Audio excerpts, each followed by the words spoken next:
Anong ginagawa mo rito? Hindi ka pwede dito, lumabas ka nga! Bakit pag ako pinapalabas mo? Pero pag si Kuya hindi. Ano bang pinagsasasabi mo? Umalis ka na! Trespassing ka! Wala akong pakialam. Nakikita mo ba tong patalim na hawak ko? Huwag ka lalapit! Diyan ka lang! Hindi ikaw ang masusunod dito, Lela. Ako ang susundin mo dahil kapag umangal ka, bubutasin ko yung tagiliran mo. Nagkakaintindihan ba tayo? Hayop ka talaga kahit kailan! Nagiging hayop talaga ako sa mga haliparot na tulad mo. Buwisit kang babae ka? Ang arte-arte mo pa sa akin? Kung tingnan mo ako, parang diring-diri ka sa pagkatao ko, tapos papatol ka lang naman pala sa may asawa? At sabayaw mo pa talaga. Wala akong alam sa sinasabi mo. Huwag kang mag-imbento ng kwento. Ah, talaga? Wala kang alam? Eh kung baliin ko kaya yung leg mo, ha? Bitiwan mo ako! Hindi ako makahinga! Taon 2009. Aurora. Maagang gumigising si Lela para maglakad-lakad. Nakasanayan niya na yung gawin mula nang mamuhay na siya ng mag-isa. Siya na lamang ang nakatira sa bahay ng kanilang mga magulang. Ang isa pa nilang bahay na hindi natapos gawin ay ipinatapos ng kapatid niyang si Carmel, matapos yung ibigay ng nanay at tatay nila, at doon na yon tumira. Dalawa lamang silang magkapatid, kaya nang ikasal ang kanyang ate ay tinanggap na rin niya ang katotohanan na wala na siyang ibang aasahan kundi ang kanyang sarili, kapag nawala na ang kanilang mga magulang. At hindi nga siya nagkamali, may pagkamakasarili kasi ang nakatatanda niyang kapatid. Lahat ng pinagbentahan ng lupa ay kinuha noon at hindi na siya binigyan ng parte. Balak rin nung kunin ang bahay na tinitirhan niya, pero ipinaglaban niya na sa kanya yon iniwan ng yumaong ama at ina. Mabait ang napangasawa ng kanyang ate. Maginoo at magaling makisama si Gael. Kabaliktaran yon ni Carmel. Napilitan lamang magpakasal ang dalawa dahil buntis noon ang kanyang ate. Ngunit isang buwan matapos ang kasal ay agad ring nakunan dahil sa matinding stress at pagod sa trabaho. Sa kanyang pagkakaalam, doon nagsimulang mag-iba ang pakikitungo ng ate niya kay Gael. Nung panahong yun kasi nawalan ng trabaho ang lalaki, kaya ang kapatid niya ay napilitan na magdoble kayod. Sa kasamaang palad, naapektuhan ang pagbubuntis noon. Huli na nang malaman nila na mahina pala ang kapit ng bata. Bago umuwi ng bahay, dumaan muna si Lela sa bakery para bumili ng pandesal para sa 3 tao. Isa sa kanya, isa para kay Gael, at ang isa naman ay para sa matandang kapitbahay nila na naging malapit na rin sa kanya na si Nerissa. Tanging siya lamang ang nakakaalam na marunong manggamot ang matanda. Takot kasi ang mga tao sa ginang dahil sa naranasang pang-aabuso ng mga nagpapagamot. Nakatira na lamang yon sa isang maliit na barong-barong na madalas niyang pinupuntahan. Nagkakilala sila nang minsan siyang nawalan ng malay sa daan habang naglalakad dahil sa sama ng kanyang pakiramdam. Nagising na lamang siya sa loob ng bahay noon na may mga dahong nakatapal sa kanyang katawan. Mula ng araw na yun, naging malapit na ang kanyang loob sa naturang babae. Matapos ibigay ang pagkain sa matanda, ay nagpresenta naman siyang mag-igib ng tubig para hindi na yon magbuhat pa. Ngunit habang ginagawa niya yon, nadaanan naman siya roon ng taong matagal niya nang kinaiinisan, ang kapatid ni Gael na si Romel. Ano yan? Nagpapakabayani ka na naman sa matandang mangkukulam na nakatira dyan? Sabihan mo lang ako kung gusto mo nang gawang kita ng rebulto. Alam mo, Romel, kung wala kang magandang sasabihin, mas mabuti pang umalis ka na kung ayaw mong ibuhos ko sa itong iniipon kong tubig. Masyado kang papansin eh. Matagal na akong papansin sa'yo, maarte ka lang talaga. Kala mo naman may papatol pa matinong lalaki sa'yo. Isa pang salita mula sa'yo, maliligo ka na talaga ng walang sabon. Wow, nakakatakot naman. Corny mo, buwisit ka. Diyan ka na nga. Baka atakihin ka pa sa pusos kalit mo sa akin eh. Huwag ka na magpapakita sa akin, buwisit ka. Sinundan ni Lela ng masamang tingin ng lalaki habang naglalakad yun papalayo. Matagal na yung nanliligaw sa kanya ngunit hindi niya pinapansin. Bukod kasi sa basagulero ay marami yung bisyo. Marami na rin yung pinaiyak na babae kaya ganun na lamang ang kanyang pagtanggi. Mayroon na siyang natitipuhang iba, malayong malayo sa ugali ni Romel. Noon pa man ay hanga na siya sa lalaki, kaya lamang ay hindi na sila maaaring magkaroon ng relasyon dahil tali na yon sa iba. Kung hindi lang talaga taken yung lalaki matagal ko nang hinahangaan, baka ako pa mismo nanligaw sa kanya. Kaso, hindi na talaga pwede eh. Ay, sana lang talaga dumating na yung lalaking para sa akin para hindi na ako binubwisit ni Romel. Umay na talaga ako sa mukha ng bwisit na yun eh. Samantala, maaga ring nagising noon si Gael para mag-asikaso ng maruruming damit nilang mag-asawa. Puno na ang dalawang may kalakihang basket kaya maaga niya yung sinimulan. Mula nang ikasal sila ni Carmel, siya na ang gumagawa ng mga gawaing bahay. Laba, linis ng bahay, pagluluto at lahat ng maaaring gawin doon ay nagawa niya na. Bilang isang construction worker, may mga pagkakataon na natetenga siya sa bahay at walang trabaho kapag tapos na ang kanilang kontrata. Kaya naman, kesa magbayad ng maglalaba ng marurumi nilang damit, ay siya na lamang ang gumagawa noon. Kabaliktaran ng sitwasyon niya ang asawa. Kapo-promote lang kasi ni Carmel bilang bagong supervisor sa pinapasukang supermarket.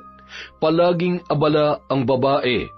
Kahit nakauwi na mula sa trabaho ay madalas pa ring umaalis dahil sa kung ano-anong lakad. Hindi naman yun kinukwestiyon ni Gael dahil tiyak niya na pagtatalunan lamang nila ang tungkol doon. Katatanggal niya lamang ng mga damit na isinalang sa dryer nang makarinig siya ng pagsipol. Hindi na niya kailangan lumingon dahil batid niya kung sino yon. Ano ba yan, kuya? Ang aga-aga naglalaba ka na naman. Pwede mo namang ibayad yan eh. Wala akong trabaho ngayon, Romel. Kaya ayos lang kung akong gagawa nito. Langya, di ka ba naliliit na ikaw pang gumagawa niyan? Pinag-uusapan ka na ng mga kapitbahay natin, oh. Sinasabi nila na under ka raw ng asawa mo. Dati, isa ka sa mga hinahangaan dito dahil magaling ka mag-basketball, magandang pumorma. Tapos ngayon, nakikita ka na lang nila na naglalabat, naglilinis ng bahay. Ano bang masama sa ginagawa ko? Wala naman akong ginagawa dito sa bahay, kaya bakit gagastos pa kami kung pwede namang ako na lang ang gumawa? Wala akong pakialam sa sinasabi ng ibang tao. Hindi naman sila parte ng pamilya ko eh. At ikaw, hindi naman ikaw ang sinasabihan nila pero parang mas apektado ka pa. Nag-aalala lang naman ako sa iyo, kuya. Di mo ako kailangang alalahanin. Ayos lang ako. Masaya ako sa ginagawa ko. Isa pa, kapag may trabaho na ulit ako, kukuha na kami ng tagalaban ng mga damit. Pasensya ka na, kuya. Pero minsan kasi parang gusto ko nang patulan yung mga nagsasabing inutil ka raw eh. At umaasa na lang sa asawa mo. Masakit din kasi sa akin yun. Bakit mo pa kasi pinapansin yung mga yon? Hayaan mo sila sa gusto nilang sabihin at pag-usapan. Alam mo naman kung anong totoo eh. Mapapatrobol ka lang pag pinatulan mo sila. Paano ko hindi papatulan eh? Kahit ako nga, tinutukso na rin nila. Kesyo baka tulad mo rin daw ako na magiging under lang ng asawa. Nasisira tuloy ang diskarte ko sa mga babae dahil sa'yo. Bakit ba masyado ka nagpapa-apekto sa kanila? Hindi mo ba kayang patunayang mali ang iniisip nila sa'yo? Tapos sa tono ng pananalita mo, parang kasalanan ko pa na tinutukso ka nila. Ginagawa ko lang na maayos ang tungkulin ko bilang asawa at wala akong nakikitang mali ron. Kaya kung sino man may problema sa akin, manigas sila kasi wala akong pakialam sa kanila. Yan ang hirap sa'yo, kuya eh. Masyado kang mabait. Isipin mo rin naman ang sarili mo. Hindi ako tulad mo na puro sarili na lang ang iniisip, tol. Buti pa, iwan mo na ako. Nakakaabala ka na sa ginagawa ko. Naiiling na lamang na umalis doon ang nakababatang kapatid ni Gael. Bagamat maayos naman ang trato niya sa binata, ay hindi pa rin nila magawang maging malapit sa isa't isa. Kinakausap lamang siya noon tuwing may kailangan o tuwing may pupunahin sa kanya. Kadalasan nakakainsulto ang mga sinasabi ng kapatid, kaya hindi niya napipigilan na patulan yun. Magkaiba sila ni Romel ng ama. Dayo lamang ang nakabuntis sa kanilang ina, kaya nang malaman ang tungkol doon ay kaagad na umalis para hindi yun mapanagutan. Hindi na rin naghabol pa ang kanilang nanay dahil bukod sa nakalabas na ng probinsya ang lalaki, wala rin silang alam na paraan kung paano yon makokontak.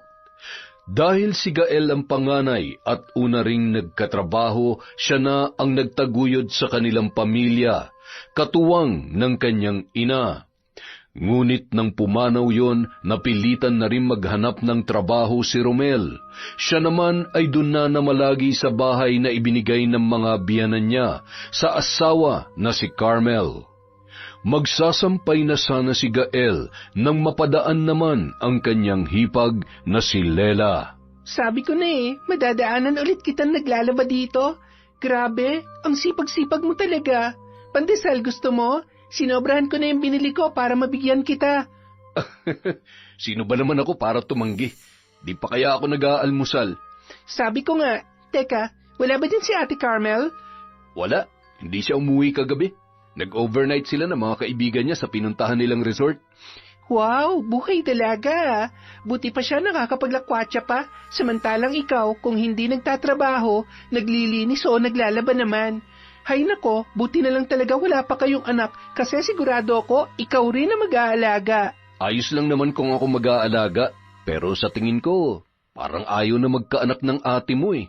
Mag-ampon ka na lang kaya. Ikaw talaga? Bakit pa kami mag-aampon pareho naman kami may kakayahang makabuo? Gusto mo bang tulungan kita na kumbinsihin si ate? Nako, wag na. Mag-aaway lang kayo nun. O sige, kung ayaw mo mag-ampon, hayaan mo na lang na tulungan kita sa mga gawain mo dito. Ha? Nako, hindi na. Nakakahiya naman sa'yo. Hala siya, para ka namang ibang tao. Ayos lang no, basta akong bahala sa ibang gawain. Tapusin mo na lang yan nilalaban mo. Pag naabutan ako rito ni ate, ako nang sasapak sa kanya para sa'yo. Pero, syempre, joke lang yon. Huwag mo na lang sasabihin sa kanya na tinulungan kita, ha? Ayos lang ba sa'yo? Alam ko namang aawahin ka lang nun kapag nalaman niyang tinulungan kita, kaya ayos lang sa akin. Napangiti na lamang si Gael sa sinabing yon ni Lela. Noon pa man, may malasakit na sa kanya ang kanyang hipag. Tuwing tumutulong yon, ay mas gusto pang hindi ipaalam sa kanyang asawa. Nauunawaan niya naman ang dahilan.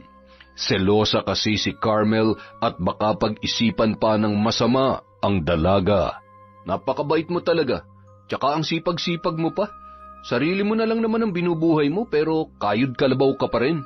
Kailangan ko kasi makaipon. Sino pa bang aasahan ko kapag nagkasakit ako? Kaya mas maganda na yung may nakatabi para may mahuhugot kung sakali. Wala ka bang balak mag-asawa? Ang swerte na mapapangasawa mo pag nagkataon. Ay sus, bolero ka talaga. Pero wala pa akong balak mag-asawa. Wala pa naman ako nagugustuhan eh. May nanliligaw sa akin pero ang tanga ko naman kung papatulan ko yon. Talaga? Sino naman? Sino pa? Di yung kapatid mong basagulero. Kahit magkadugo kayo, hindi kayo magkaugali. Kaya hindi ko siya magugustuhan. Hindi siya papasa sa akin. Tama lang yung desisyon mo. Masisira lang ang buhay mo sa kanya. Maghanap ka ng iba. Yung matino, saka may maayos na hanap buhay. Para may katuwang ka kung sakali magsama na kayo. Tsaka, kapag may boyfriend ka na, pakilala mo sa akin ha. Kikilatisin ko yun. Talaga? Paano kung di mo magustuhan? Sasapakin mo ba ng kaliwat kanan? Pagsisisihan niya na nabuhay pa siya. Tila may humaplos sa puso ni Lela sa kanyang narinig mula kay Gael. Matagal niya nang nakakausap ng ganoon ng bayaw, pero palagi pa ring may kakaibang dating ang mga sinasabi noon sa kanya. Sa isip ng dalaga, kung hindi lamang yon naging asawa ng nakatatanda niyang kapatid, baka siya pa ang nanligaw sa lalaki. Natawa na lamang siya nang maisip yon. Nagpatuloy ang magandang samahan ni Lela at Gael. Dahil malayo pa rin ang loob ni Carmela sa lalaki, tila nagkaroon ng espesyal na atensyon sa pagitan ng dalawa. Sa halos araw-araw na nakikita nila ang isa't isa, nabuo ang damdamin na hindi inakala ni Gael na mararamdaman niya para sa kanyang hipag. Anong iningiti-ngiti mo dyan? May kachat ka ba? Ha? Wala. May nabasa lang ako nakakatawa. May pinafollow kasi akong page na puro nakakatawang mga post eh. Ay, puro ka ganyan. Kung naghahanap ka kaya ng trabaho. Natanggap na ako sa inaplayan ko. Naghihintay na lang ako ng tawag para makabiyahe pa Maynila. Buti naman kung ganon. Ikaw yung lalaki sa ating dalawa pero ikaw pang nakatambay dito sa bahay. Alam mo naman kung anong trabaho ko, di ba? Kapag natapos na yung ginagawa namin, kailangan ulit maghanap ng ibang mapapasukan. Bakit ba kasi mas gusto mong maging construction worker? Ang dami namang ibang trabaho dyan O kaya, mga ibang bansa ka. Hindi naman ganun kadaling mga ibang bansa. Tsaka marami na rin akong sinubukan trabaho pero masyado talaga mababa ang sahod eh. Paano tayo makakaipon nun? Ang sabihin mo, banu ka talaga sa trabaho, kaya ayaw mong sumubok ng iba. Carmela naman, ginagawa ko naman lahat ng pwede kong gawin para makatulong sa'yo. Ewan ko sa'yo. Kung ano man yung tulong na sinasabi mo, hindi ko nararamdaman. Kasi lagi kang wala rito. Kung nandito ka lang sana di naramdaman mo yun. Alam mo, pagod na akong makipagtalo sa'yo. Ay, diyan ka na nga. Dahil laging ganon ang takbo ng usapan ng mag-asawa, napapadalas ang paglabas ni Gael ng sama ng loob kay Lela. Lagi naman siyang pinakikinggan at dinadamayan ng dalaga, bagay na mas lalong nagpalala ng kanyang nararamdaman. Ang problema, hindi niya yon magawang maamin dahil inaalala niya ang maaaring gawin ni Carmel kapag nalaman noon na may mahal na siyang iba. Isang gabi, umuwing nakainom si Gael. Inaya siya ng kanyang katrabaho na may kaarawan nung araw na yon. Hindi niya naman talaga ugaling maglasing kaya tumagay na lamang siya ng kaunti bilang pakikisama. Ngunit habang naglalakad, malalim siyang napaisip at naalala lahat ng masamang pagtrato sa kanya ni Carmel mula nang mawala ang kanilang magiging anak.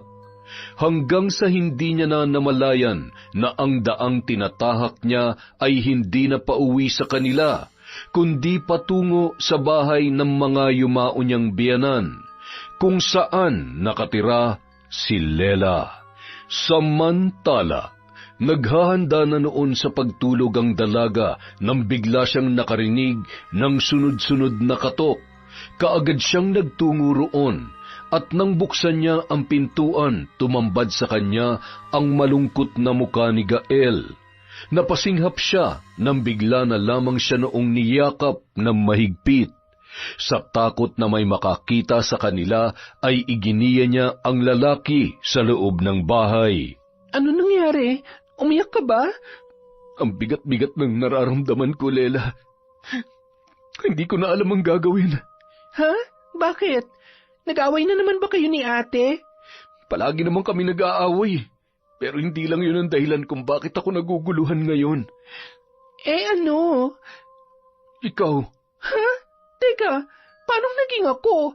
Ang gulo mo Alam mo, mabuti pa, ihatid na kita sa inyo para... Hindi, ayoko. Dito lang ako. Hindi ako lasing kung yun ang iniisip mo. Nakainom lang ako ng konti pero alam ko at malinaw pang isipan ko nung pumunta ako rito. Pero hindi ka kasi mukhang okay Hindi talaga, dahil hirap na akong pigilan at itago ang nararamdaman ko para sa iyo, Lela. Ha? Anong ibig mong sabihin?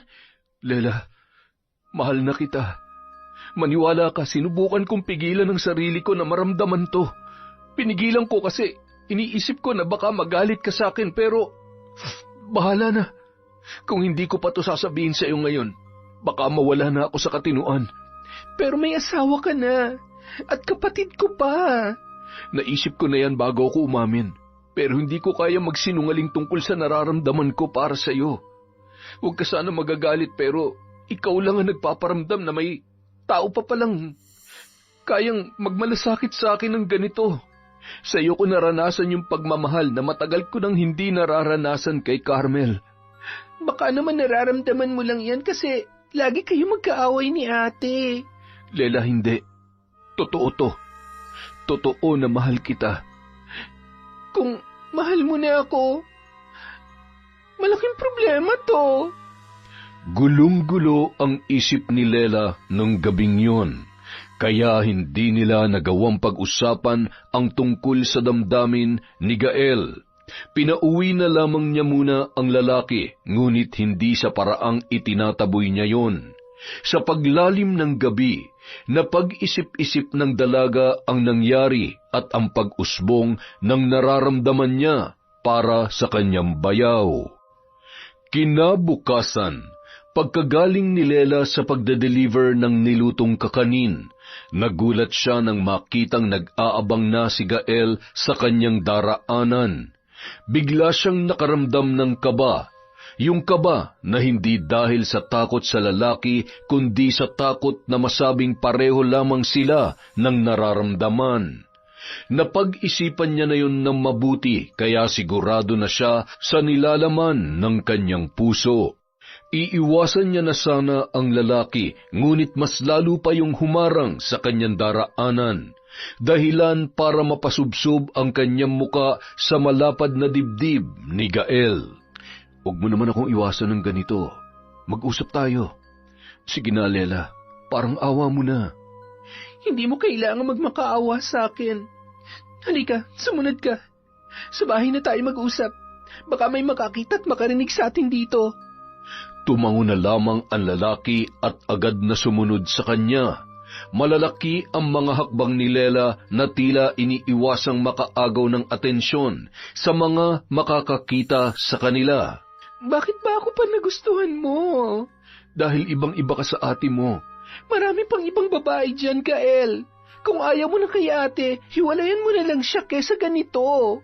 Pero kasal kami sa simbahan at hindi basta-basta ang proseso nun. Hindi ganun kadali tsaka wala rin akong pera. Sa tingin mo rin ba makikipaghiwalay sa'yo si ate? Kausapin mo kaya siya. Baka pareho lang kayo na gusto na makawala sa pagsasama ninyo. Kung maghihiwalay man kami, mukhang matagal pa bago mangyari yon. Baka pagdating nung araw na yun, may iba ka na. Isa lang ang ibig sabihin nun. Hindi tayong para sa isa't isa. Ngayon pa nga lang, kitang-kita mo nang hindi tayo pwede. Hindi pa ba malinaw sa'yo yon? Hindi. Dahil nararamdaman ko na hindi lang ako nakakaramdam nito. Lela, kahit hindi mo sabihin, alam ko na gusto mo rin ako. Bakit ba kasi pala desisyon ka? O sige, kung talagang hindi totoong sinasabi ko, sampalin mo ako at itaboy pagkatapos ng gagawin ko sa'yo. Napasinghap na lamang si Lela nang lumapat ang labi ng lalaki sa nakaawang niyang bibig dahil sa pagkagulat. Hindi siya kaagad nakakibo mula sa kinatatayuan at nanatiling nakatitig kay Gael. Nawari nagsusumamo ang tingin sa kanya. Marahas siyang napalunok saka nagbaba ng tingin. Hindi niya magawang titigan ang mga mata ng lalaki dahil para na siyang nauupos na kandila sa sitwasyon nilang yun. Lela, kung talagang wala kang nararamdaman para sa akin, sabihin mo na agad. Itaboy mo na ako. Saktan mo na ako para hindi na ako mangulit sa iyo. Kasi hanggat alam ko may pag-asa ako, hindi ako titigil. Totoong nararamdaman ko at hindi to dahil lang sa panlalamig sa akin ng ate mo. Ikaw na ang gusto kong makasama, Lela. Hindi na siya. Ano ba naman kasi yan, Gael? Bakit mo ba ako pinapahirapan ng ganito?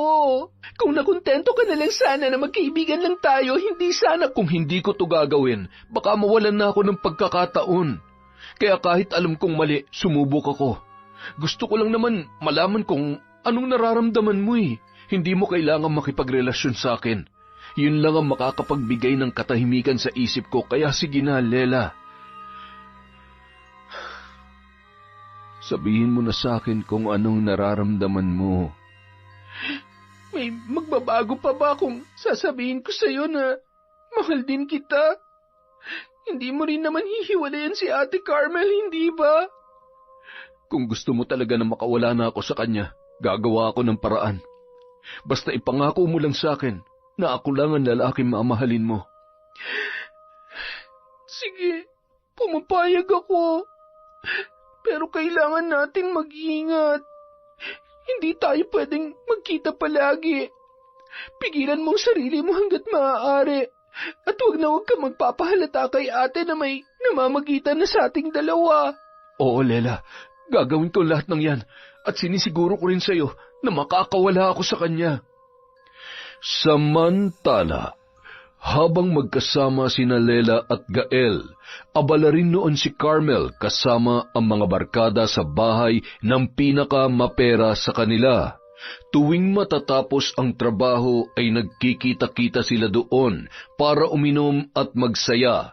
Kadalasan pa may kasama silang mga lalaki na nagbibigay aliw. Panay ang pagsasayaw ni Carmel habang tili naman ng tili ang kaibigang si Lani habang nakikipaglampungan sa kasamang lalaki. Makalipas ang ilang oras na pagtanto niyang inabot na pala sila ng madaling araw. Nakaalis na ang mga lalaking kasama nila, kaya silang dalawa na lamang ng kaibigan niya ang naiwan na nag-iinuman. Ano, hindi ka pa ba uuwi? Hindi na kita mayahatid, ha? Hindi ko na kayang magmaneho. Hindi mo naman ako kailangang ihatid. Kaya kong umuwi na mag-isa. Magpasundo ka kaya sa asawa mo? Ano? At bakit naman ako magpapasundo sa walang kwentang yon? Mars, ang harsh mo naman masyado. Totoo naman eh. Hanggang ngayon wala pa rin trabaho. Parang ako nang bumubuhay sa amin dalawa eh. Paano na lang kung wala akong trabaho? Saan kami pupulutin? Ay, ewan ko ba kung bakit nag-asawa pa ako ng construction worker.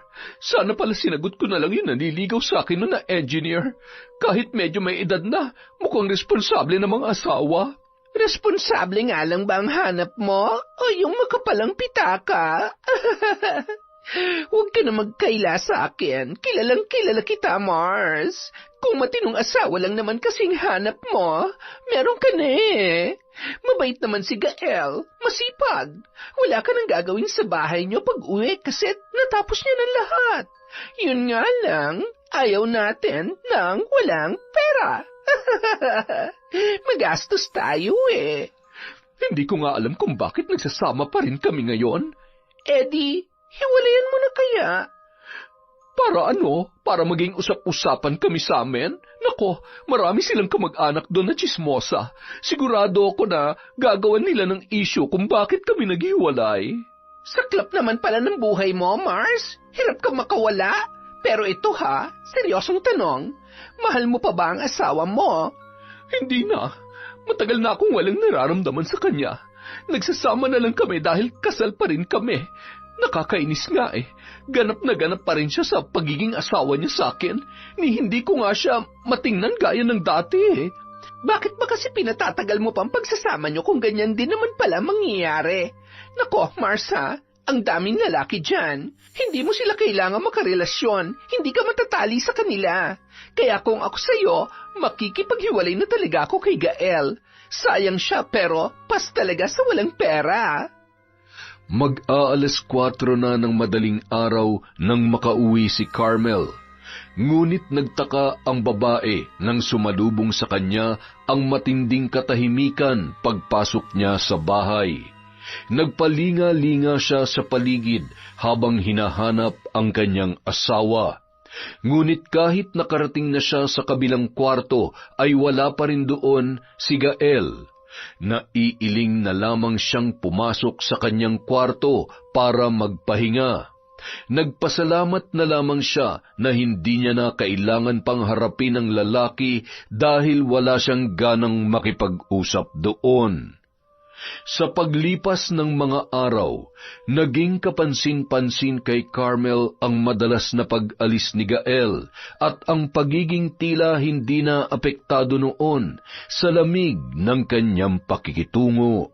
Alam mo, may napapansin ako kay Gael. Napapansin na ano? Ewan ko, pero parang hindi na siya apektado na hindi ko siya pinapansin. Kapag pareho kaming nasa bahay at naabutan ko siya ron, parang hindi niya na ako nakikita. Parang wala na siyang pakialam. Paano mo naman nasabi yan, Mars? Di ba mahal na mahal ka ng asawa mo? Yun ang pagkakaalam ko. Kasi dati tuwing darating ako ng bahay, inaalok niya pa akong kumain. Kinakausap niya ako kahit hindi ko siya pinapansin. Teka lang ha, hinahanap-hanap mo na ba ngayon ang atensyon ng asawa mo? Akala ko ba hindi mo na siya mahal? Hindi na nga. Nagtataka lang ako na biglang may nagbago sa kanya. Baka naman kasi pareho na kayo ngayon. Parehong ano? Na may kinakalantari ng iba kaya hindi na apektado ng nalalamig niyong relasyon. Baka may nagpapasaya na rin sa kanya. Imposible. Wala naman akong kilalang babae na lagi niya nakakasama. Tsaka hindi ganun ang pagkakakilala ko sa kanya. Loyal siya sa babae. Noon yon, nung mahal niyo pa ang isa't isa. Ngayon, baka loyal na siya sa iba, Mars. Pero hindi mo kailangan magpa-apekto ron. Ano ka ba? Mas masaya itong ginagawa natin. Mas exciting. Hindi ka kagad magsasawa dahil hindi lang iisang lalaki ang nakakasama at nakikita natin araw-araw. Mula nang maging kaibigan ni Carmel si Lani, wala na silang ibang ginawa kundi ang gumimik, makipaglandian sa mga lalaki at mamuhay na parang mga dalaga. Tulad niya, may asawa na rin si Lani pero nakipaghiwalay yon para malayang gawin ang mga ganoong bagay. Madali silang nagkasundo dahil natukso siyang gawin din ang nakasanayan na ng kanyang kaibigan. Doon niya lamang napagtanto kung gaano kasaya na maging ganoon kalaya, kaya hindi niya na inalintana ang iisipin at mararamdaman ng kanyang asawa. Isang gabi, mag-aalas 12 na nang makauwi si Carmel. Maaga pa yon kumpara sa madalas niyang pag-uwi. Ngunit dala ng kalasingan, nagpasya na si Lani na siya ay ihatid na pauwi dahil hindi na siya maaasikaso ng kaibigan. Balak kasi nung lumabas kasama ang lalaking nakilala sa isang dating site. Nang makababa ng kotse si Carmel, halos hindi niya na makita ng maayos ang kanyang daraanan dahil sa pagkahilo. Maya-maya pa, naramdaman na lamang niyang may humawak sa kanyang braso para pigilan ang kanyang pagkabuwal sa kanyang dinaraanan. Daan-daan lang. Baka sumubsob na yung mukha mo sa lupa niyan. Bakit ka ba kasi naglasing ng ganyan? Akala ko kung sino nang humawak sa akin eh. Ikaw lang pala, Romel. Halika, ihatid na kita sa inyo. Ayokong umuwi. Ha? Bakit ka nandito kung ayaw mo naman palang umuwi? Napilitan lang ako magpababa dito dahil may lakad pa si Lani. Sino naman Lani yun? Wala ka ng pakiron. Basta ayokong umuwi. Ang gulo mo naman kausap eh. Saan naman kita dadalhin yan? Kahit saan. Kung saan mo gusto. Basta ayoko sa bahay namin. Ayoko makitang pagmumukha ng walang kwenta kong asawa. Kaya ka naman pala nagkakaganyan eh. Dalhin mo na lang ako sa... basta kahit saan. Kahit saan pala? Sige, akong bahala sa'yo. Pero huwag kang magre-reklamo sa gagawin ko. Oo, hindi ako magre-reklamo. Promise. Sinamantala ni Romel ang kalasingan ng kanyang hipag. Kaya imbis na iuwi, ay dinala niya na lamang yon sa bahay ng kaibigan niyang tulad niya na isa ring mahilig sa babae. Natuwa pa ang dalawa na mapagtanto nila na wala yun ni katiting na pagtutol sa kanilang ginagawa. Langya, di ko akalaing game na game ka pala sa ganito. Mukhang sanay na sanay ka ng dalawang umaano sa iyo ah. Kung alam mo lang, Romel. Pambihira, napaka-wild mo palang babae ka. Alam ba yan ng kuya ko? Kailangan niya pa bang malaman? Tsaka wala akong pakialam kung ano man ang mararamdaman niya sakaling malaman niyang ginagawa kong kalokohan. Gaga ka rin eh, no? Ang tinutino na nga ng kuya ko, sinayang mo pa. Ni minsan hindi yun tumingin sa ibang babae. Tapos ikaw, mukhang marami ng lalaki ang nakatikim sa'yo.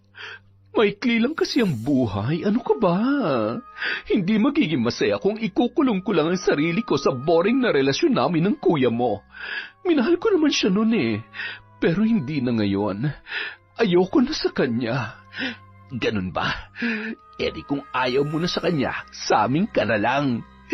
Promise, hindi ka maiinip sa presensya namin. Hindi mo kami pagsasawaan. Ano, payag ka ba? Sino ba naman ako para tumanggi? Napangisi na lamang si Romel sa sinabing yon ni Carmel. Hindi niya akalaing mabubuo sa kanila ang isang relasyon na hindi niya iniisip na papasukin ng asawa ng kanyang kuya. Kilala kasing maselan at maarte ang babae, kaya batid nila na hindi yun basta-basta papatol sa kung sino-sino lamang. Romel, walang dapat makaalam ng tungkol dito, ha? Maliwanag? Maliwanag pa sa sikat ng araw. Basta hindi pwedeng basta-basta ka na lang aayaw, ha?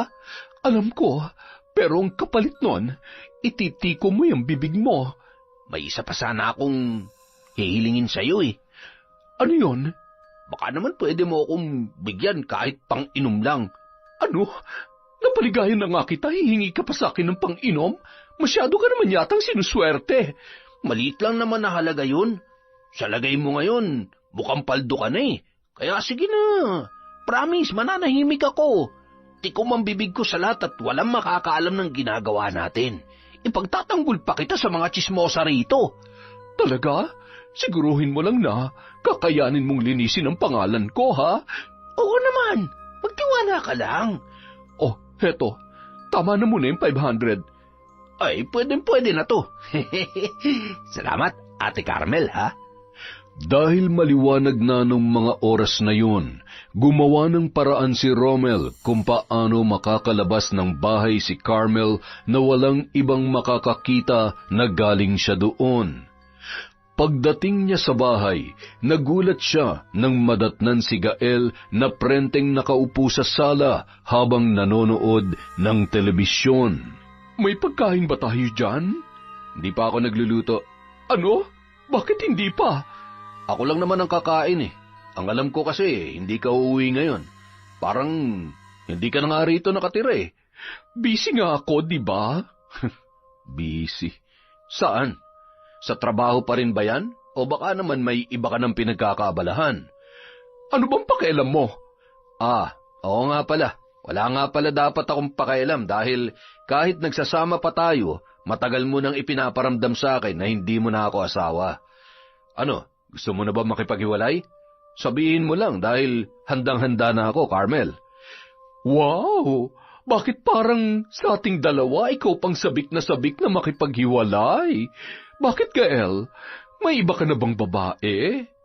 Ano naman ang pakialam mo? Ayaw mo ang pinakikialaman kita sa mga ginagawa mo, di ba? Kaya bakit nagtatanong ka sa akin ng ganyan? Gusto ko lang malaman dahil ayokong maging usap-usapan tayo ng mga tao rito. Talaga? Kung ayaw mo naman pala na pinag-uusapan tayo ng ibang tao, pues ayusin mo yung sarili mo. Sila na mismo nakakakita sa'yo na madaling araw ka nang umuuwi. At ngayon, muntik ka pang abuti ng tanghali sa kung saan ka man nagpalipas ng gabi. Mukhang walang patutunguhan ng pag-uusap na to.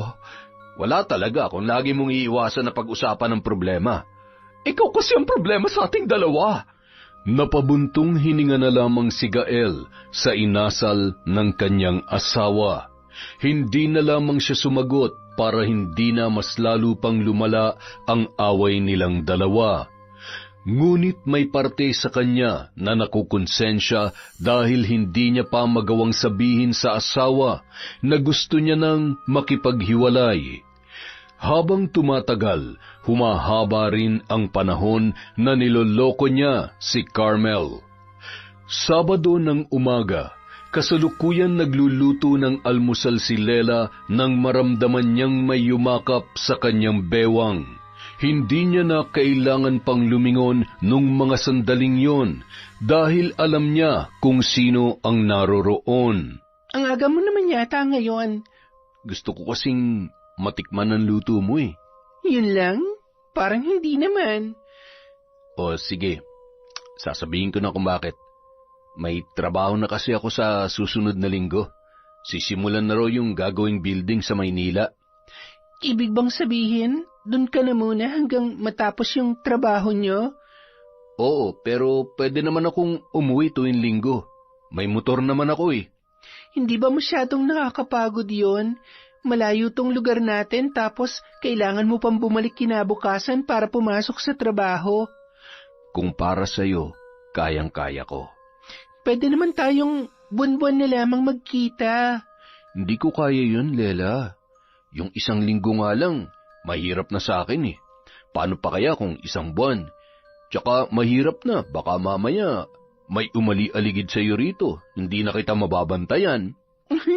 Hoy, bakit may pagbabantay ka ng nalalaman, ha? Mukha ba ako magpapalandi sa iba? Hindi. Kahit kailan, hindi kita nakita bilang isang malanding babae. Hindi nga malandi, pero kabit naman. Anong kabit? Huwag mong tawagin ang sarili mo na ganyan. Bakit? Yun naman ang totoo eh. Hindi lang tayo legal, pero kung tutuusin, asawa ko lang naman si Carmel sa papel. Ikaw na mahal at gusto kong makasama habang buhay. Naging malaking pagsubok kina Lela at Gael ang pagkakalayo nilang dalawa. At nung mga panahon na yon, mas lalong umaligid sa dalaga ang nakababatang kapatid ng lalaki. Kung noon ay sinasadya lamang ni Romel na mapadaan sa kanyang tinutuluyan, sa pagkakataong yon, pinupuntahan na siya ng binata para ayaing lumabas.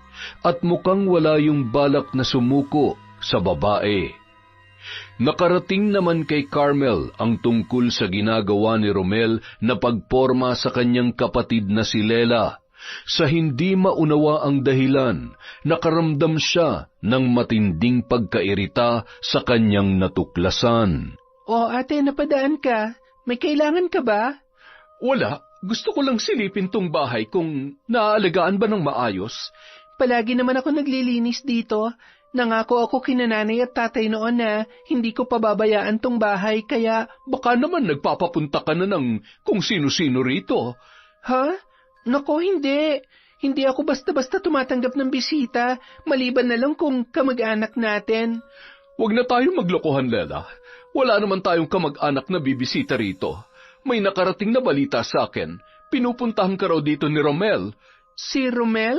Nako, pumupunta talaga yun dito pero hindi ko naman siya pinapapasok ng bahay, no? Bakit ka naman niya pinupuntahan? Nililigawan ka ba noon? Oo, ate, pero hindi ko naman siya gusto. Wala siyang pag-asa sa akin.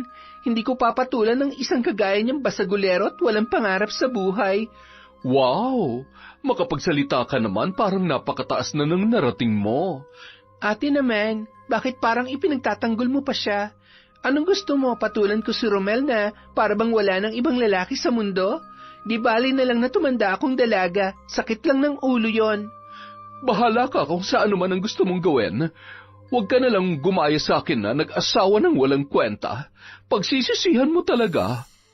Natahimik na lamang si Lela sa sinabing yon ni Carmel. Gustuhin man niyang ipagtanggol si Gael, hindi niya maaaring gawin dahil malalaman noon na may relasyon silang dalawa. Napayuko na lamang siya at hindi na nakapagsalita. Sa kabila ng distansya ni Lela at Gael, hindi naman naputol ang kanilang komunikasyon hanggang sa nagpasya ng umuwi ang lalaki.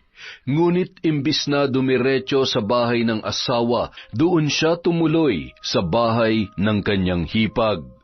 Madaling araw na nang makarinig si Lela ng sunod-sunod na katok, kasabay noon ang pagtunog ng kanyang cellphone. Nagulat siya nang makita ang pangalan ni Gael sa screen. At nang sagutin niya yon, saka pa lamang niya nalaman na nasa labas pala ang lalaki na siyang kumakatok. Anong ginagawa mo rito? Baka may makakita sa'yo. Walang nakakita sa akin. Nag-ingat naman ako. Halika na dito sa loob. Baka makaagaw pansin ka pa dyan. Miss na kita, Lela. Ako rin naman, pero naiintindihan ko na kailangan mo rin magtrabaho. Pero bakit nga ba dito ka dumiretso? Baka malaman ni ate na nandito ka. Hindi niya alam na uuwi ako ngayon. Tsaka wala naman magsasabi sa kanya, kaya huwag ka na mag-alala. Alam mo namang maraming tsismosa rito. Tsaka nito nakaraan lang, pinuntahan ako dito ni ate dahil kay Romel.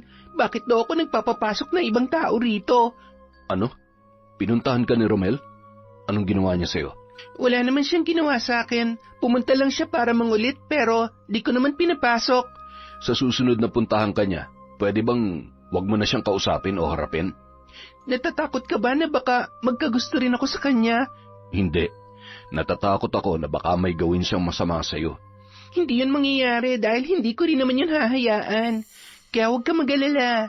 Kaya kong sarili ko. Teka, kumain ka na ba? Hindi pa nga eh. Gutom na ako. Buti na lang marami ako nilutong ulam kanina. Maupo ka na muna. Iinitin ko lang yung ulam. Pero may gusto kong unang kainin bago yan eh. Ano naman yon? Hindi ano. Sino? Hindi na nakapagsalita pa si Lela nang buhatin siya ni Gael papasok ng silid. Pinagsaluhan nila ang isang mainit na gabi na puno ng pananabik sa isa't isa. Sa loob lang ng ilang sandali, nawala sa isip nila ang mga alalahanin tungkol sa kanilang patagong relasyon. Kinabukasan, madilim-dilim pa lamang ay nagpaalam na si Gael sa kanya para umuwi kay Carmel. Ngunit nangako ang lalaki na pupuntahan pa rin siya kapag nagkaroon ng pagkakataon. Kinagabihan, buong akala ni Gael ay muli na namang umalis ng bahay ang asawang si Carmel, kaya tinawagan niya si Lela. Mahaba-haba rin ang naging pag-uusap nila. Nagpalitan ng malalambing na salita habang wala siyang kaalam-alam na noon ay lihim na nakikinig sa kanila ang kanyang asawa na nasa loob lamang ng kabilang silid. Naikuyom ni Carmel ang kamao matapos marinig ang naging usapan ng asawang si Gael at ng kanyang kapatid. May duda na siya nung una na may iba na ring karelasyon ang lalaki, ngunit hindi niya naisip na maaaring si Lela pala yun. Ano ka mo? Si Kuya at si Lela may relasyon? Oo, dinig na dinig kong usapan nila.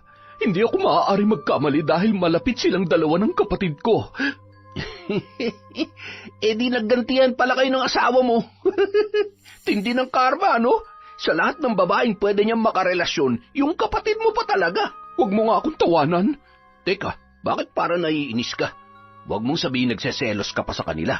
Ikaw na mismo nagsabing wala ka na nararamdaman para kay Gael, kaya dapat tanggapin mo na lang na may iba na siyang babae. Sa tingin mo ba basta-basta ko na lang tatanggapin yon? Hindi ako papayag na lolokohin niya ako ng ganun-ganun lang, Romel. Ibang klase ka rin talaga no? Nagloko ka rin naman Nauna ka pa nga Bakit ba parang kinakampihan mo pa sila? Ako dapat ang kampihan mo rito. Hindi ko sila kinakampihan. Ginigising lang kita sa katotohanan. Mukha kasing nananaginip ka pa Hindi ako papayag na maging masaya silang dalawa. Anong gagawin mo ngayon? Pagbabawalan mo yung asawa mo? Hindi mo na mapipigil yon. Tama ka. Hindi ko siya mapipigilan kung kakausapin ko lang siya. Pero kung may gagawin ako para sirain silang dalawa, malaki ang chance na babalik sa akin si Gael. Bakit ba gusto mo pang bumalik sa'yo? Hindi mo na nga mahal, di ba? Tanga mo mag-isip anong gusto mo? Ikaw ang ipalit ko sa asawa ko? Huwag kang baliw.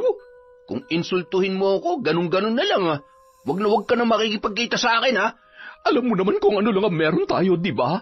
Kaya huwag kang umakto na parang nasasaktan ka sa mga sinasabi ko. Tsaka huwag kang mag-alala, may mapapala ka pa rin naman sa akin.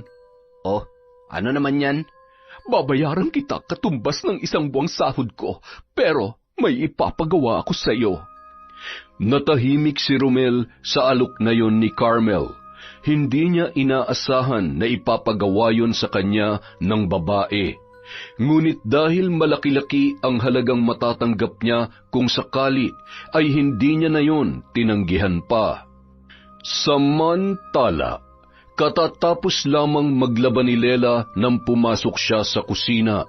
Magluluto pa lamang siya ng kanyang hapunan nung mga sandaling yon. Maya-maya pa, bigla siyang napalingon nang makarinig ng langit-ngit ng pintuan. Tanda na mayroong pumasok doon. Kaagad na uminit ang kanyang ulo nang makita si Romel na nakangisi habang papalapit sa kanya. Anong ginagawa mo rito? Hindi ka pwede dito, lumabas ka nga! Bakit pag ako pinapalabas mo? Pero pag si Kuya hindi. Ano bang pinagsasasabi mo? Umalis ka na! Trespassing ka! Wala akong pakialam. Nakikita mo ba tong patalim na hawak ko? Huwag ka lalapit! Diyan ka lang! Hindi ikaw ang masusunod dito, Lela. Ako ang susundin mo dahil kapag umangal ka, bubutasin ko yung tagiliran mo. Nagkakaintindihan ba tayo? Hayop ka talaga kahit kailan! Nagiging hayop talaga ako sa mga haliparot na tulad mo. Buwisit kang babae ka? Ang arte-arte mo pa sa akin? Kung tingnan mo ako, parang diring-diri ka sa pagkatao ko, tapos papatol ka lang naman pala sa may asawa? At sabayaw mo pa talaga. Wala akong alam sa sinasabi mo. Huwag ka mag-imbento ng kwento. Ah, talaga? Wala kang alam? Eh kung balihin ko kaya yung leeg mo, ha? Bitiwan mo ako! Hindi ako makahinga! Binitiwan nga ni Romel ang dalaga, ngunit kinaladkad niya yon patungo sa kwarto. Pagkatapos ay sinigundahan ng suntok sa sikmura. Dahilan para mamilipit yon sa sakit at hindi na makakilos pa. Sinamantala niya ang pagkakataon para ilak ang pinto sa kusina na naiwan niyang nakabukas.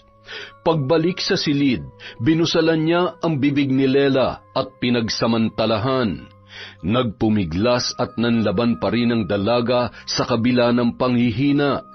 Ngunit sa muling pagsuntok sa kanya ng lalaki ay nawalan na siya ng ulirat. Kinabukasan, nagising na lamang si Lela na masakit ang buong katawan at hindi makabangon mula sa kinahihigaan. Nang ilibot niya ang paningin, nanlaki ang kanyang mga mata nang makita si Romel na nakahiga sa kanyang tabi. Bumilis ang kanyang paghinga at nagnilid ang mga luha nang mapagtantong pareho sila na walang saplot. Ilang sandali pa, napalingon siya sa may pinto ng kwarto nang bigla na lamang yung bumukas. Parang tinakasan ng kulay ang kanyang muka nang tumambad ang gulat na si Carmel nang makita silang magkasama ni Romel sa kama. Ano nangyayari dito? Bakit magkatabi kayo sa kama? Ate, mali ang iniisip mo. Anong mali ang iniisip ko? Ayan na nga oh! Malinaw na malinaw sa paningin ko. Magkatabi kayo at parehong walang kahit anong saplot sa katawan. Hindi ba't may usapan tayo na hindi ka magdadala ng lalaki sa bahay na ito? Ate, hindi ko siya dinala rito. Bigla na lang siyang dumating kagabi at pinagsamantalahan niya ako. Teka, anong pinagsamantalahan? Huwag mo nga akong binabaliktad, Lela. Ikaw ang may gusto na may mangyari sa ating dalawa. Gusto ko na nga sanang umuwi kagabi, pero sabi mo, dito lang muna ako eh. Sinungaling ka, hayop ka! Sinikmuraan mo pa nga ako ng ilang beses kaya ako nawalan ng malay eh. Napakahayop mo! Lumayas ka dito! Eh di alis. Buisit naman na buhay to. Matapos kitang pasayahin kagabi, ganyan pang gagawin mo sa akin? Wala kang utang na loob, Lela. Ginamit mo lang ako para makaraos ka. Nang makaalis si Romel, saka lamang siya muling hinarap ni Carmel. Sinubukan niyang magpaliwanag muli sa ate at ipinakita rin ang mga pasa sa katawan, ngunit hindi siya noon pinaniwalaan. Sabihin mo na lang ang totoo kung may relasyon kayo ni Romel. Huwag mo nang itago sa akin. Wala nga kaming relasyon, ate. Pinagsamantalahan niya ako. Wala nga akong gusto sa hayop na yun tapos babaliktarin niya pa ako. Sinira niya ang buhay ko. Napakahayop niya. Demonyo siya. Ay, tigilan mo na nga yung kadramahan mo, Lela. Mas maiintindihan pa kita kung nagsabi ka na lang ng totoo dahil matanda ka na para pagbawalan pa kita makipagrelasyon.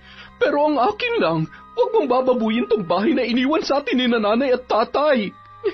Kahit kailan, hindi ko binaboy ang bahay na to. Kung ayaw mo maniwala sa akin, sige, patutunayan ko sa iyo na nagsasabi ako ng totoo. Maghapong hindi lumabas ng bahay ang dalaga. Nakailang text at tawag na sa kanya si Gael, pero ni isa sa mga yon ay hindi niya sinagot. Hindi niya alam kung paano kakausapin o haharapin ang lalaki dahil sa nangyari. Pakiramdam ni Lela, hindi na siya matatanggap pa ni Gael. Gustuhin man niyang pumunta sa istasyon ng mga pulis para i-report ang panggagahasa sa kanya ni Romel, ngunit mas nangibabaw ang kanyang pag-aalinlangan dahil batid niyang mahihirapan siyang patunayan ang nangyari sa kanya, gayong kahit ang mismong kapatid niya ay hindi siya magawang paniwalaan. Dahil sa hindi pagpaparamdam ni Lela, napilitan nang umuwi si Gael para alamin kung anong nangyari. Ngunit bago pa man yun magawa ng lalaki, ay hinarang na siya ni Carmel. Saan ka na naman pupunta? Kailan ka pa nagkaroon ng pakialam kung saan ako pumupunta? Matagal na akong parang hangin sa paningin mo, di ba? Pupuntahan mo na naman ba si Lela? Ano bang pinagsasasabi mo dyan? Huwag ka na magmaang-maangan. Alam ko na ang tungkol sa inyong dalawa. Gagawa ka na nga lang ng kalokohan, hindi mo pa ginalingan magtago. Kung ano man yung iniisip mo, nagkakamali ka. Talaga? Narinig ko nga ang pag-uusap niyong dalawa eh. Dinig na dinig ng tenga ko, Gael. Kaya wag mo na akong gawing tanga. O sige, sabihin na natin may relasyon nga kami. Ano naman ngayon? May magbabago pa ba? Halos pandirihan mo na nga ako eh. Matagal mo nang pinaparamdam sa akin na hindi mo na ako asawa. Pero kahit anong mangyari, kasal pa rin tayo. Oo, kasal pa nga tayo. Pero ginagawa mo ng gusto mo noon pa. Kahit hindi mo sabihin, alam ko na may ginagawa kayong kalokohan ng kaibigan mong si Lani. Kilala kong hilat siya nun. Tapos ngayon, kung pagsabihan mo ako, parang ang linis-linis mo. Ikaw ang babae, pero ikaw ang unang gumawa ng hindi maganda. Ako lang ba? Paano kung sabihin ko sa iyo na yung babaeng sinasamba mo ngayon, may tinatago rin baho sa pagkatao niya, ha? Huwag mo nang siraan sa akin si Lela. Mabuting tao yon, hindi katulad mo. Wow! Santa naman palang tingin mo sa kanya. Ang tindi nun, ha? Sa pagkakaalam ko, hindi gawain ng isang santa ang nakita ko sa kwarto niya. Anong ibig mong sabihin? Hindi ka ba nagtataka kung bakit hindi ka kinakausap ni Lela? Paano mo nalaman na hindi niya ako kinakausap? Basta alam ko lang na hindi kanya magagawang kausapin matapos ko siyang mahuling may kasiping na lalaki sa kama. Imposibleng wala silang ginawa buong gabi. Pareho silang walang saplot eh. Pero baka mas magulat ka pa kapag sinabi ko kung sino ang lalaki ni Lela. Walang iba, kundi ang kapatid mo na si Romel. Naikuyom ni Gael ang mga kamao dahil sa kanyang narinig. Kilala niya ang ugali ni Carmel at kilala niya rin si Lela, kaya hindi niya yon kaagad pinaniwalaan. Sa kabila ng pagpipigil sa kanya ng asawa, ay nagpatuloy pa rin siya sa pagpunta sa dalaga para makausap yon tungkol sa nangyari. Ilang sandali pa, kahit inabot na ng ilang minuto si Gael sa labas ng bahay ni Lela, ay hindi pa rin siya pinagbubuksan ng dalaga. Hindi rin yun sumasagot at hindi rin nagpakita sa kanya, hanggang sa napilitan na lamang siyang umalis na mayroong panlulumo. Di ba sinabi ko na sa'yo? Hindi ka kakausapin noon. Wala na siya mukhang maihaharap sa'yo kasi ako na mismo nakahuli sa kanilang dalawa ni Romel. Ngayon, kung ayaw mo pa rin maniwala sa akin, ba't hindi mo kausapin ang kapatid mo? Sigurado kung hindi yun makakapagsinungaling sa'yo. Tumigil ka na. Hanggat hindi si Lelang nakakausap ko, wala akong paniniwalaan sa mga sinasabi mo. Ano ba kasing meron sa kanya, ha? Bakit ganyan ka nalang kabaliw sa babaeng yon? Lahat ng wala ka. Ang kapal ng mukha mo. Naging matino naman akong asawa sa iyo nun, ha? Kung di mo lang sana pinakita sa akin na wala kang kwenta, hindi sana tayo hahantong sa ganito. At talaga ako pang sinisisi mo ngayon? Ikaw ang gumagawa ng problema, Carmel. Ginawa ko ng lahat para lang patunayan ng sarili ko sa'yo, pero hindi pa rin yun sapat. Kaya ngayong ibinabaling ko na sa ibang atensyon ko, wag na wag mo akong pakikialaman. Dahil wala ka ng karapatan. Samantala, walang patid ang luha ni Lela nang maramdaman niyang umalis na si Gael na matyagang naghihintay sa labas ng kanyang bahay. Tanghali na pero hindi pa niya nagagawang maghanda ng makakain. Ilang araw na rin siyang nilalagnat. Hindi niya na maalagaan ang kanyang sarili dahil sa kanyang pinagdaraanan. Ilang sandali pa, nakarinig naman siya ng marahang pagkatok. Wala sana siyang planong buksan yun kung hindi niya lamang narinig ang boses ni Nerissa. Alalang-alala ang ginang nang makita ang kanyang itsura. Kaagad siya noong inasikaso, nagluto yun ng pagkain at nagdala na rin ng mga herbal para sa kanya. Bagamat hindi madali para kay Lela, ikinuwento niya na sa ginang ang nangyari. Mula nung pasukin ni Romel ang kanyang bahay at hindi niya na nagawa pang makasigaw dahil sa pananakit ng lalaki. Awang-awa sa kanya si Nerissa. Kaagad noong naisip si Gael na madalas niyang maikwento, sinabihan niya ang ginang na humingi ng tulong sa kanyang bayaw. Ngunit tumanggi siyang gawin yon dahil sa kanilang relasyon. Nagtaka siya nang hindi na ikinagulat ng matanda na mayroong namamagitan sa kanila ng lalaki. Ngunit kaagad noong nilinaw na nahalata na raw noon tuwing nagkukwento siya na iba ang kislap ng kanyang mga mata at ang sayang na ipapakita niya tuwing si Gael ang laman ng kanilang usapan. Sa maikling sandali na nakausap ni Lela si Nerissa ay bahagyang gumaan ang kanyang kalooban. Hindi umalis doon ang ginang hanggat hindi bumubuti ang kanyang pakiramdam. Ngunit ang pinaka hindi niya inaasahan ay nang sabihin ni Nerissa na may ituturo yun sa kanya kung gusto niyang makaganti kay Romel. Noong una, nag-aalangan siya dahil hindi niya alam kung ano ang paraang ituturo sa kanya ng ginang. Hanggang sa malaman niya na hindi lamang pala panggagamot ang kaya nung gawin, kundi pati na rin ang pambabarang. Nang malaman ni Lela na may pag-asa pa siyang makamit ang hustisya, ay mas lalong tumindi ang galit na kanyang nararamdaman para kay Romel. Habang taimtim na nagdarasal si Nerissa sa itinuturing na Panginoon, sinusubukan niyang unawain ang mga salitang sinasambit noon. Kaya lamang ay sadyang hindi niya yon maunawaan. Ilang sandali pa, napatitig sa kanya si Nerissa na wari alalang-alala. Manang, bakit po? Hindi lamang isang tao ang may kagagawan na nangyari sa'yo. Dalawa ang imaheng nakikita ko. Ano pong ibig niyong sabihin? May kasabot po si Romel? Oo, babae siya. At nararamdaman ko na malapit siya sa'yo. Pero, sino naman po ang malapit sa akin na gagawa noon? Wala naman po akong alam na may matinding galit sa akin. Ay, sandali. Hindi ba't nasabi mong ayaw kang paniwalaan ng kapatid mo? Opo, kapatid ka niya.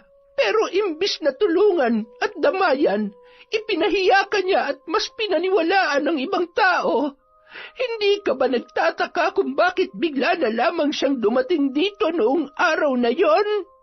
Sa sinabing yon ni Nerissa, saka lamang naisip ni Lela ang kakaibang pakikitungo sa kanya ng kanyang ate.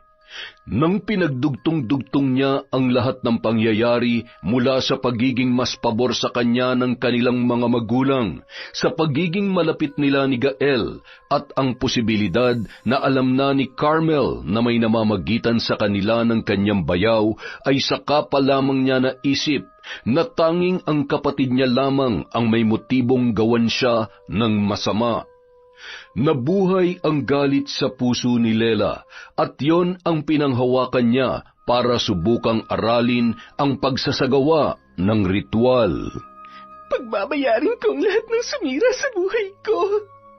Hindi naging madali para kay Lela ang paggamit ng itim na mahika. Ilang beses siyang nakaranas ng mga bangungot sa mga gabing dumaraan mula nang turuan siya ni Nerissa sa pambabarang. At may pagkakataon din, habang isinasagawa niya ang ritual, bigla na lamang siyang nawawalan ng malay. Hanggang isang gabi, naging matagumpay na ang pagsasagawa niya ng orasyon, at ang biktima niya sa unang pagkakataon ay walang iba kundi si Romel. Samantala, kasalukuyang nakikipag-inuman ng lalaki sa mga kaibigan ng gabing yon sa isang kubong malapit sa palayan at kasukalan.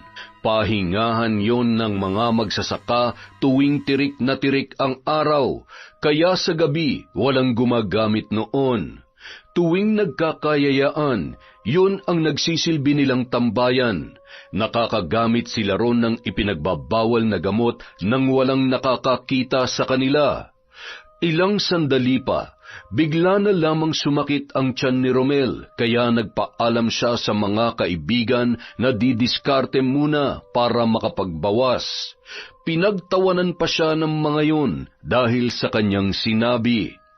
Hiniram ni Romel ang flashlight na dala ng isa sa mga kasama niya bago maghanap ng magandang pwesto sa damuhan na may kalayuan sa kubo. Hanggang sa mapadpad siya sa kinaroroonan ng nagtataasang mga puno. Nang ibaba niya ang salawal ay kampante siyang pumwesto sa may damuhan. Pasipol-sipol pa siya noon na tila nasisiyahan. Hindi na namalayan pa ng lalaki ang paggapang ng isang may kalakihang alupihan sa kanyang binti. Mabilis yung gumapang patungo sa maselang parte ng kanyang katawan. Ilang sandali pa, napasigaw si Romel nang maramdaman niyang may kumagat doon. Dali-dali niyang sinilip kung ano yun. Ngunit nang tanglawan niya ng flashlight ang kinagat na bahagi ng kanyang katawan, ay wala naman siyang nakita. Dali-dali niyang itinaas ang salawal at patakbong bumalik sa kanyang mga kasamahan. Pero nang makabalik na siya sa kubo, wala na ron ang kanyang mga kaibigan. Ngunit ang kanyang ipinagtataka ay kung bakit naroon ang kanyang kapatid na si Gael. Kuya, anong ginagawa mo rito? May pag-uusapan tayo. Teka, yung mga kaibigan ko, nasaan na? Pinalis ko na. Binantaan ko sila na tatawag ako ng pulis kapag hindi pa sila umalis. Kuya naman, panira ka naman ng gabi. Ano bang trip mo? Aray ko, boring na buhay mo kaya ginagawa mo yan, oh. Putya naman, oh. Eh di sana sinabi mo na lang agad para naisama ka namin. Kailangan natin mag-usap. Gusto kong malaman kung bakit mo ginahasa si Lela. Ano? Ginahasa agad? Yan ba sinabi sa inong babaeng yun? Aray ko, kuya naman, akong kapatid mo. Ako dapat ang paniwalaan mo, hindi yung babaeng yon. Matagal nang inis na inis sa iyo si Lela at alam ko kung anong tipo niya sa isang lalaki. Kaya hindi ako naniniwala na may relasyon kayong dalawa. Ano bang alam mo, kuya? Sa malayo ka nagtatrabaho at hindi mo naman nakikita lahat na nangyayari dito eh. Kahit hindi ko nakikita, alam ko kung anong totoo. Sinungaling ka at talagang pinaniwala mo pa si Carmel para lang pagsabihan ng masasakit na salita ang sarili niyang kapatid. Ang sabihin mo, masyado ka na nagiging bulag sa pagmamahal mo sa Lelang yun. Baka nakakalimutan mo, kuya, may asawa ka. Pagtuunan mo ng pansin yung asawa mo, hindi yung pakikipaglandian mo sa ibang babae.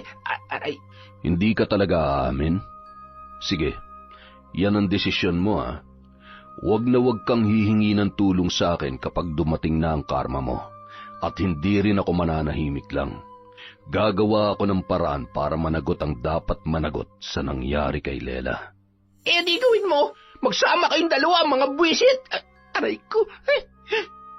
Pag-uwi ni Romel ng gabing yun, imbis na matulog ay napilitan siyang magbabad sa tubig dahil sa nararamdamang init ng katawan. Halos hindi na siya umalis sa tabi ng poso kahit pagod na siya sa pagbobomba. Maya-maya pa, nakaramdam na rin siya ng pangangati. Nagsimula yun sa mga braso niya hanggang sa namula na ang buo niyang katawan. Sa ilang oras pa lamang niya yung nararamdaman, halos mapuno na yon ng mga sugat. Pagsapit ng hating gabi, naramdaman na lamang ni Romel ang matinding kirot na wari niya'y may matulis na bagay na tumusok sa maselang bahagi ng kanyang katawan. Aray ko, eto na naman. Ano ba yun? Parang may kumagat na naman sa... Magdamag yung nararamdaman ng binata at ang mas nagpahirap pa sa kanya, hindi na siya makaihi dahil doon. Mabilis yung namaga at bumigat din ang kanyang pakiramdam. Sa tindi ng sakit, hindi na niya maihakbang pa ang kanyang mga paa. Samantala, ng mga oras na yun, hindi na rin makatulog si Carmel. Nakailang palit na siya ng pwesto sa pagtulog, ngunit sadyang maramot ang antok sa kanya dahil sa masamang pakiramdam. Pag-uwi pa lamang niya mula sa trabaho ay ramdam niya na ang bigat ng katawan at pananakit ng kanyang ulo, hanggang sa hindi na siya nakapagluto ng hapunan dahil sa kanyang dinaramdam. Kinabukasan, ganoon na lamang ang pagkabahala ni Carmel nang hindi niya maigalaw ang kanyang mga paa. Nang bumangon siya para tingnan yon, bigla na lamang siyang napasigaw sa takot nang makita ang naglalakihang mga uod na pinagpipiestahan ang namamaganyang mga binti. Maging sa gilid ng mga daliri niya ay nagkaroon na ng butas kung saan naglalabas-masok ang mga uod na yon. Maya-maya pa, biglang bumukas ang pinto ng kanyang silid at tumambad ang kanyang kapatid na si Lela. Napakunot ang kanyang noo nang makita ang maaliwalas na muka ng dalaga. Anong ginagawa mo rito? Binibisita ka? Teka, bakit ganyan ang reaksyon mo, ate? Hindi ka makapaniwala na hindi na ako mukhang miserable ngayon? Nandito ka ba para magyabang sa akin? May gusto lang sana akong sabihin sa'yo. At ano naman yon? Sa tingin mo ba may pakailan pa ako matapos mo kung idawit sa kahiyang ginawa mo? Nalaman ko kasi na may kasabot pala si Romel sa ginawa niya sa akin. Hindi ako interesadong malaman yan. At yung kasabot na yon, siguradong nagdurusa na rin ngayon, katulad ni Romel. Bakit? Anong ginawa mo, ha? Sa mga oras na ito, unti-unti na nilang pinagdurusahan ang kahiyupang ginawa nila sa akin. Kung hindi ko man makukuha ang hustisya sa legal na paraan, kahit dito man lang, sana makabawi ako sa pagsira nila sa buhay ko. Teka, di ba may pasok ka ngayon sa trabaho? Bakit hindi ka pa rin tumatayo, ate? May masakit ba sa'yo? Hayop ka! Ikaw pala may kagagawan na nangyayari sa akin. Gumawa ka ng paraan para mawala to. Visit ka! Eh di sa'yo na rin mismo nang galing. Ang galing. Ang galing-galing mong magsinungaling, ate. Inakusahan mo pa ako ng kung ano-ano at pinagmukhang malandi matapos mong sirain ang buhay ko. Bakit ka nagkakaganyan? Ganun na ba talaga kalaki ang galit mo sa akin para ipagahasa mo ako kay Romel? Gumagawa ka na naman ng kwento. Bakit pa ako gagawa ng kwento kung pwede namang si Romel na mismo magkwento nun? Galing na ako sa bahay niya kanina at napaamin ko na siya sa ginawa niya sa akin. Kaya ngayon, alam ko na rin kung sino nag-utos sa kanya na gawin yon kapalit ng pera. May nag-udyok sa kanya na gawin yon. Alam mo sa sarili mo na ikaw yon, ate. Alam ko na ngayon ang totoo. Pero ang hindi ko lang maintindihan ay kung bakit humantong ka sa ganung desisyon. Alam ko may kasalanan ako sa iyo dahil pumatol ako sa asawa mo, pero mas malala ang ginawa mo sa akin. Mas hayop at hindi ka tanggap-tanggap. Tanga ka pala eh. Alam mo naman pala sa sarili mo na may kasalanan ka sa akin tapos malakas pa ang loob mong gumante. Gaga! Bakit? Hindi mo naman namahal si Gael, hindi ba? Ikaw na mismo nagsabi na kasal lang kayo sa papel. Ibig sabihin, hindi mo na siya tinuturing na asawa. Tapos ngayon kaya niya na rin ibigay ang puso niya sa iba, magwawala ka na parang walang inagawan ng karapatan? Ikaw na mismo nagtanggal doon sa sarili mo. Tumahimik ka. Masakit bang marinig ang katotohanan? Ate? Kahit anong gawin mo, hindi kayo magiging legal ni Gael. Oo, kung hindi kayo maghihiwalay. Pero kung mamamatay ka sa kalagayan mo ngayon, kayang-kaya kong isakatuparan na maging legal kaming dalawa. Hayop ka! Ano ha? Mas pinili mo pang sumapi sa demonyo para lang gawin sa akin to? Mas gugustuhin ko pang sumapi sa demonyo kaysa makasamang isang nagpapanggap na anghel na kagaya mo. Pagkasabi noon, nagmamadali nang umalis ng bahay ni Carmel si Lela. Hindi niya na pinansin ang pagsigaw at pagmumurang ginawa sa kanya ng kanyang ate. Nakaramdam siya ng awa sa nakitang kalagayan noon, pero mas nangibabaw sa kanya ang kagustuhang maturuan yun ng leksyon sa kahayupan na kanyang naranasan. Nang mga sumunod na araw, nabalitaan na lang nila na wala na si Romel. Hindi na kinaya ng lalaki ang matinding paghihirap sa sumpang ipinataw niya roon bilang kabayaran sa ginawa noon sa kanya. Naging usap-usapan ang pagkawala ng binata dahil sa karumal-dumal nitong itsura. Halos humiwalay na ang mga binti sa katawan dahil sa pagkabulok ng mga yon. Ngunit higit na nagpakilabot sa mga nakakita ang paghiwalay ng maselang bahagi ng kanyang katawan na pinagbahayan ng napakaraming uod. Natakot ang ilan sa mga residente sa lugar dahil tanging isang mabagsik na mangbabarang lamang daw ang may kakayahang gumawa noon. Sa kabila naman ng nagawa ni Romel, binigyan pa rin siya ni Gael ng disenteng libing. Ngunit hindi niya na hinanap o inalam pa kung sino ang bumarang sa kanyang kapatid. Inisip na lamang niya na pinagbayaran lamang ni Romel ang mga naging kasalanan noon, kaya humantong siya sa ganoong kapalaran. Matapos ang libing ni Romel ay kinuha na rin ni Gael ang mga gamit niya sa bahay nila ni Carmel para bumukod na. Nakita niya na nahihirapan na rin ang asawa at paulit-ulit pang nagmamakaawa na huwag niyang iwan. Ngunit nakarating na rin sa kanya ang ginawa ng pag-utos kay Romel, kaya hindi niya magagawa pang pakisamahan ang babae. Tinawagan niya na lamang ang kaibigan na si Lani para may makaramay kahit papaano ang kanyang asawa. Ngunit nilinaw niya na hanggang doon na lamang ang kaya niyang gawin. Nakahanap na siya ng maayos na paupahan malapit sa trabaho sa Maynila. Balak niya sanang isama doon si Lela, ngunit hindi pa sila nagkakausap ng dalaga. Bago siya umalis, dumaan muna siya sa bahay ni Lela sa pagbabaka sakali na magkausap sila at makumbinsi niya yon na sumama sa kanya. Kumusta ka? Bakit ka nandito? Hindi mo na ako dapat nilalapitan. Baka pandirihan ka rin ng mga tao dahil ang alam nila, napakalandi kong babae. Mga agaw ng asawa. Wala akong pakailam sa mga sinasabi nila, Lela. Alam ko na kung anong totoong nangyari. Biktima ka sa ginawa ni na Carmel at Romel. Mag-isa mong hinarap lahat. Kaya, hayaan mo naman sana na samahan kita. Nadamayan ka. Walang nagbago sa nararamdaman ko para sa'yo. Hindi kita huhusgahan o pandidirian gaya ng iniisip mo. Tanggap kita at mahal na mahal kita, Lela.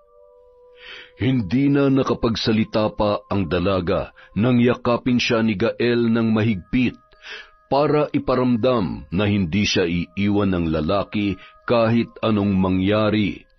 Nag-usap sila ng masinsinan nung araw na yon, hanggang sa makumbinsi siya ni Gael na sumama na lamang sa Maynila para makalayo sa mga tao na nanghuhusga sa kanya. Nang makalipat na sa Maynila kasama ni Gael, naging mas payapa ang isipan ng dalaga.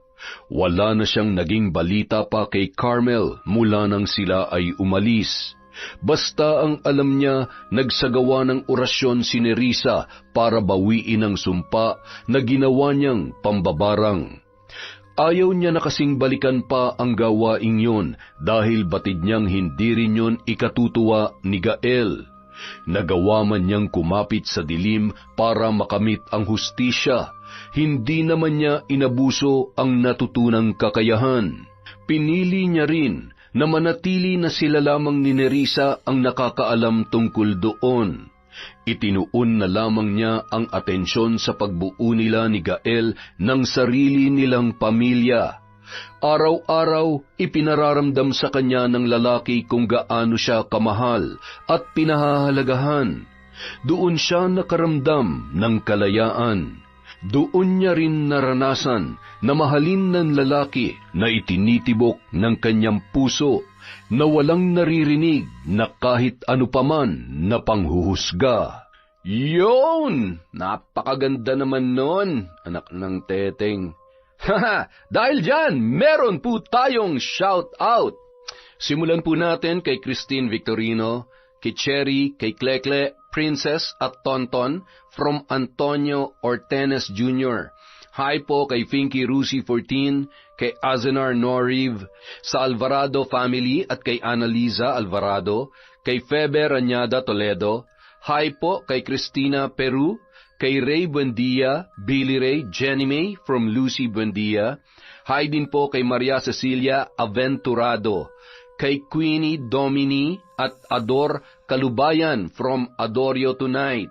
Hi po kay Princess Apple C. Crimen.